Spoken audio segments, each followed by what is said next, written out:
Hey guys, Maddie from Birdcage Marketing here, your holistic growth agency for lifestyle brands. I have been in business for over 6 years now, and in that time, we managed to scale our agency to become a 7-figure business in the year of 2021. And I attribute a lot of that to some pre-planning that was done at the end of 2020.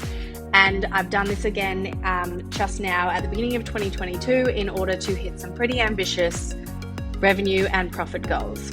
So I published this story on Instagram yesterday, which really top line took you through the exact process that I use in order to plan my goals, break them down into actionable steps, and then be able to plot them into a calendar so to make sure I actually do the work. But in that, I also found that there was a lot of little golden nuggets that I identified that I knew needed to be worked on within the business as well to make sure that we are extra profitable in the year of 2022. So in response to these stories on Instagram, I had a really overwhelming request from a lot of people asking if I would do a more in-depth video about exactly the process I use. So as promised, here is this video. I will also be taking you through on screen the exact Excel template that I use. So I know you guys are going to get a lot of value out of this, and make sure you stay to the end because I'm going to be showing you exactly how I pull out those gold nuggets of insight into my business that really have helped project us and our revenue goals over the past 6 years, but especially what I'll be using in 2022 in order to reach all of my goals. Okay, so now I'm going to show you, this is the exact spreadsheet that I was using yesterday and that I've used in the past. So you may need to adjust this based on what your business needs are, but this is just a really, it's a good start. So let's just say our goal, obviously mine is a service-based business, but I'm going to actually be using an e-commerce-based business in order to give you an example. So let's just say our goal for our women's clothing business is $1 million worth of sales, and we want to have a 20% profit margin in that. So let's write that in this column here, in our goal column. Now in our sales breakdown, this e-commerce business that we own, it has clothing, it has shoes, and it has jewelry. So we're going to write down all of these categories: clothing, shoes, jewelry. And we're going to look at our retrospective data. So if you're a new business, I guess you just have to kind of make this up. But if you are an existing business, you can look back at retrospective data and understand exactly what your typical sales breakdown looks like. So for this business, let's just say we know 50% of sales generally comes from our clothing, and then a quarter for each of the other two. So that's going to be what the sales breakdown looks like for your year. Then we will look at the average value per item. So let's just say clothes, let's just say they sell at an average of $120 per piece. Same with the shoes, maybe $100, and your jewelry, again, $100. That will show us what your average item is. Now with the breakdown, this is where I write my notes. So I'm not hugely mathematical. I need to really explain things to myself. But the whole idea with this breakdown is that you can write your notes there. So you need to understand how many of these items do you need to sell in order to reach that goal. So usually is your calculator, but let's just go like this. So we need to sell 4,166.67 items. Yeah, so I guess what you could just say is need to sell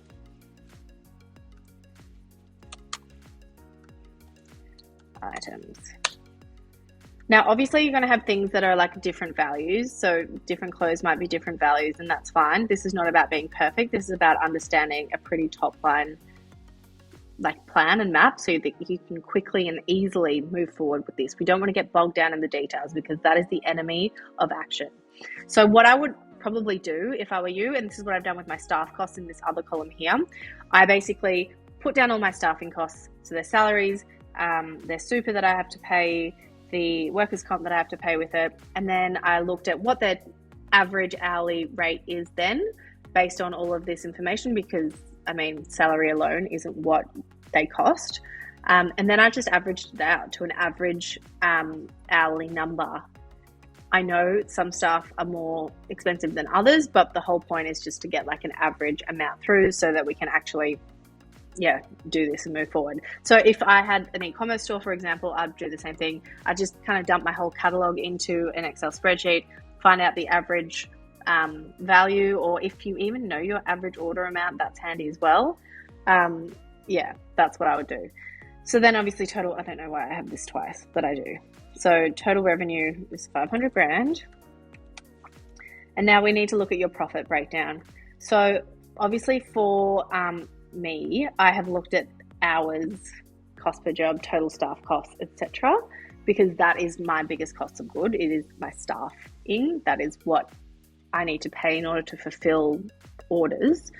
But if you're an e-commerce store, you're going to have other goods. So you'll have, for example, let's just say it costs on average $40 manufacturing. Each item costs you $5. Import, I don't know what else there is. Packaging, $5 packaging. Yeah. So let's just say then, I'll probably get rid of this.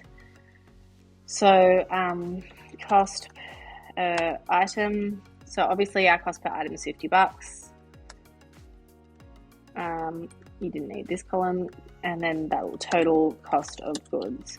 So then what I do here is then if we will need to sell this many items, you need to then times your total cost of goods times that, because that's how many we're selling. So that's your total cost of goods, which means if you sell 500 grams worth of stock, you then have a total cost of good of that much. That's going to be your profit, which is pretty good. But that isn't, that's not your real profit. That's just, you obviously have business running costs as well, which we will get into. But that is just like the starting point. So again, let's have a look at our breakdowns here for our shoes. Again, if you need to sell this many worth of that, I should have known that. So $250,000, 2,500 of these you need to sell. That would give you a total revenue. Again, I'm not sure why this is repeated, but it is. And then the profit breakdown again. So let's just say it's a similar thing, $5 packaging, whatever. The cost per item, therefore, equals $50. And again, we can make sure that total cost of goods is this minus, we are doing this by that equals that much. Therefore, your profit on this one will be that minus that. And I mean, let's just say jewelry costs you a little bit more. So again, we need to sell 2,500 of these. I might actually do this like this, and then you can quite literally just make it a formula. So then total cost of goods, instead of having that there. So that means if we change anything, it will automatically update. Total revenue again. I think I know why I have two columns because mine wasn't exactly the same number. So that's fine. So let's just say it's $60 manufacturing plus $5 import plus $5 packaging. So that puts us up at a $70 amount. So total cost of good is that by that. And then we can so then you can see here that out of all of so total revenue from products is $1 million. Your average cost per item is 104. No, why isn't this? So the total cost per item is this many, which means your total cost of good will be that many, and then we'll add this like that. So you can see that from sales alone, if you sell $1 million worth of product, you'll end up with just under $500,000 worth of very much gross profit. I mean, I wouldn't even call it profit. I don't know the right financial word, but that's how I write it. So then let's just say, for example, we can probably delete this total revenue from new services area. That's only if you're going to be introducing something new. So again, I would have just taken reduce this down, maybe 200 grams or whatever. Like if you want to introduce new products, that's where I would do it. I'd probably pull it out separately. Okay, so that's what we have. We can delete this too. That's pretty straightforward, right? Nice and simple. What we've got then down here that we actually need to understand is like our annual projected running costs, and I have my annual projected staffing costs, which I don't need. So let's just say then in your business, you've worked out your 2022 overhead. So this is just like what I have really roughly written out here. I would use your balance sheet, your profit and loss statement, to understand what you've spent in previous years, and then I'd probably hike it up a little bit depending on whether your circumstances change. If this is like hitting a massive, like if this is huge for you and you're going to need to move premises or something like that, hire more staff, you need to factor all of that into your overheads. So I have allowed for 100% increase on overheads in 2022 from 2021, and the reason for that is that we moved from a bit of a home office setup where I wasn't paying any rent into a 200 square meter warehouse, which we are spending like a lot of money on fitting out. So I had to factor that in. I also factored in a lot more advertising costs for this year because we have been fortunate enough not to have to ever really rely too heavily on advertising in order to grow the business, but it's something that I plan on doing this year. So make sure you work out all of your overheads. And then let's just say you've got overheads of 30 grand a year, 30 grand a month, times 12, that equals that much. So we can then look at what your gross profit is going to be for the year.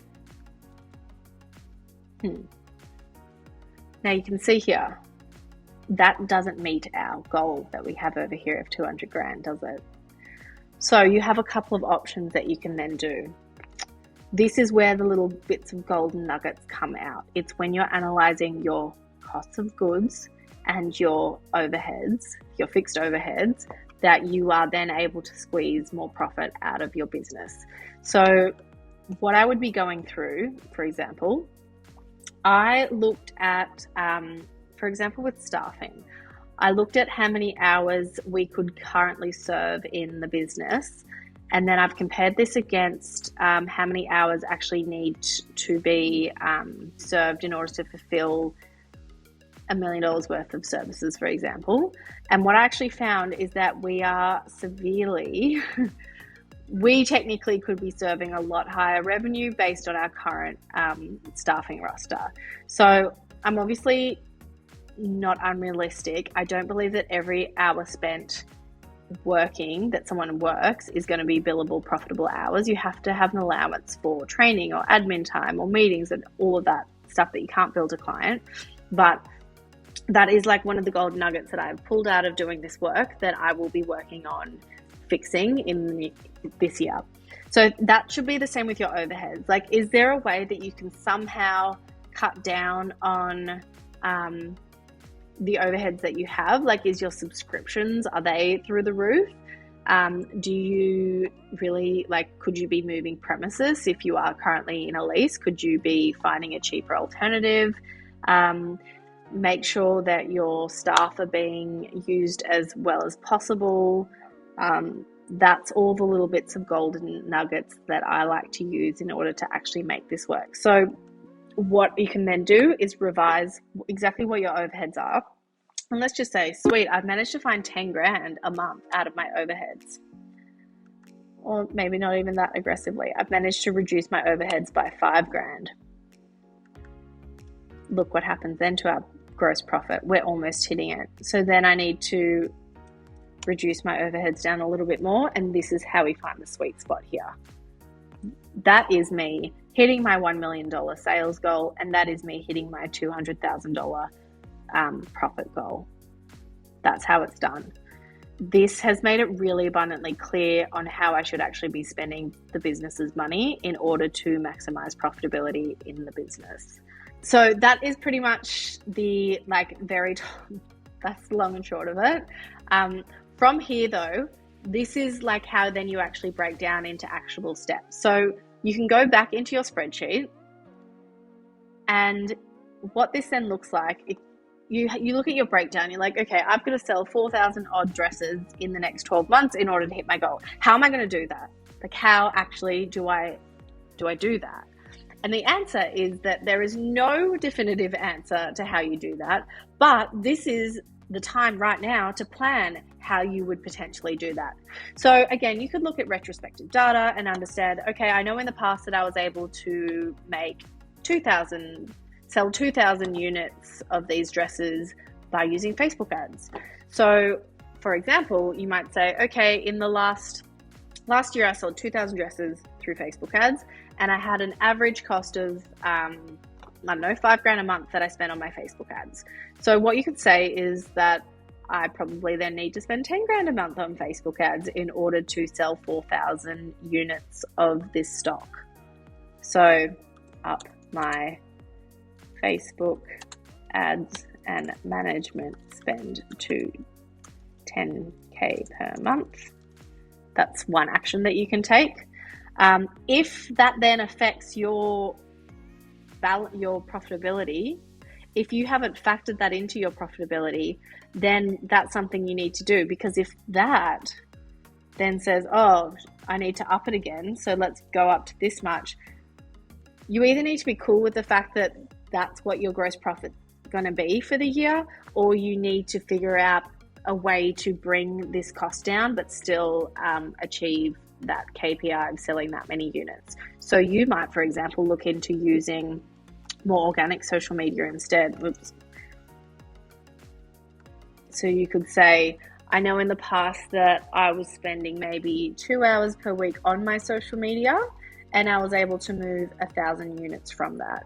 So that may mean that you need to times that by 4. So you should be spending 8 hours per week on social media. That might seem like an extreme amount of time to spend on social media, but we are looking to sell an extreme amount of product. That's like, there's no shortcut for hard work. Same with your Facebook ads. You might be balking at the fact that you need to spend $10,000 a month on your Facebook ads, but again, there's no shortcut to achieving exceptional results. You need to do these things. You need to take the risk, and you need to, I don't know, be brave and step into the fire. The other thing that you could be looking at is saying, hey, I actually never done any marketing, so I don't even know what I'm going to be returning. So then it's like a little bit of guesswork comes into place. First thing I would say is hire a social media agency to develop strategy. And then what you can do with that is say, all right, I actually don't know if what my marketing has returned in the past, so I'm going to make this up. But I know that so let's bring this back down to, that's our overheads, 24,000 for the month. You might have to say, okay, I'm going to get real with myself. I know I'm going to have to pay an agency $20,000 over the course of a year in order to give me advice and in order to make all this work. So what I would do is go 20 divided by 12. 20,000 divided by 12. So then I would just add 5. And then that is the gross profit number that you've developed for the year. And again, you either need to be cool with the fact that you're just not going to be making that profit goal, or you need to cut costs elsewhere. There's no other, you can't just squeeze money out of nowhere. You need to spend money to make money, and you need to be okay with the fact that you might have to take a hit to your profit this year, because maybe next year things will be different and you will have reached this goal and you'll be in a better position. Or you need to look at finding a new manufacturer, or figuring out different ways to import your product or have it locally made, or whatever the answer is. This is the time for you to problem solve and figure out a plan so that you can implement that plan and pop it into your calendar for the new year.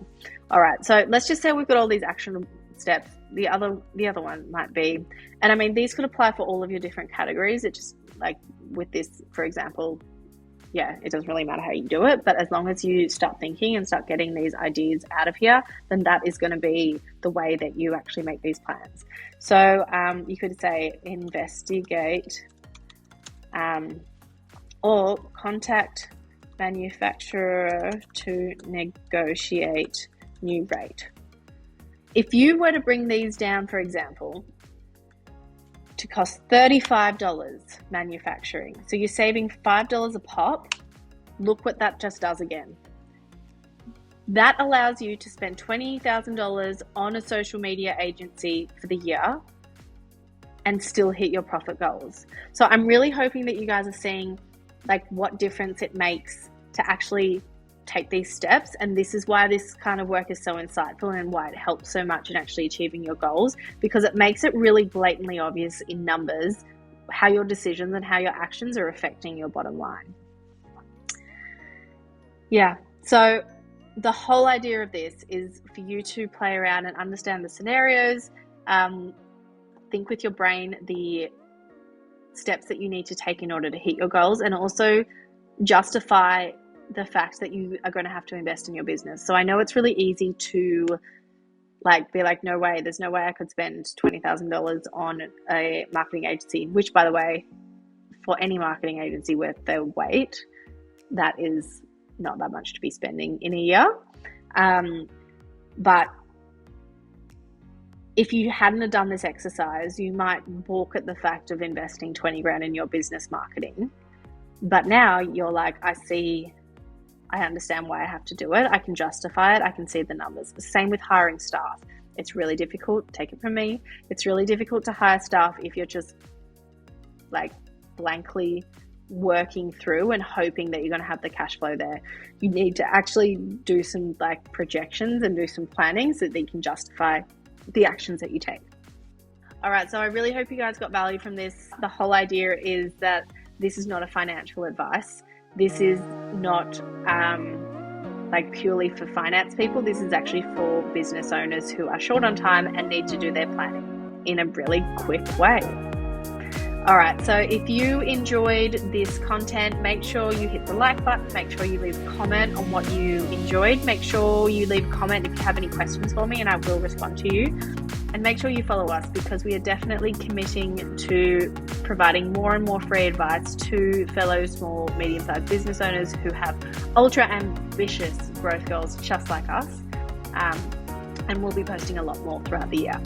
And if you are wanting to reach some really aggressive growth goals, just like we are in 2022, and you want us to be on your side, which I would highly recommend, then make sure you book your free discovery call with me directly to our website. So just jump to our website at birdcagemarketing.com.au. You will be able to instantly book your free discovery call. Our website also has a lot more information about our services and our team, which are completely unstoppable in my opinion.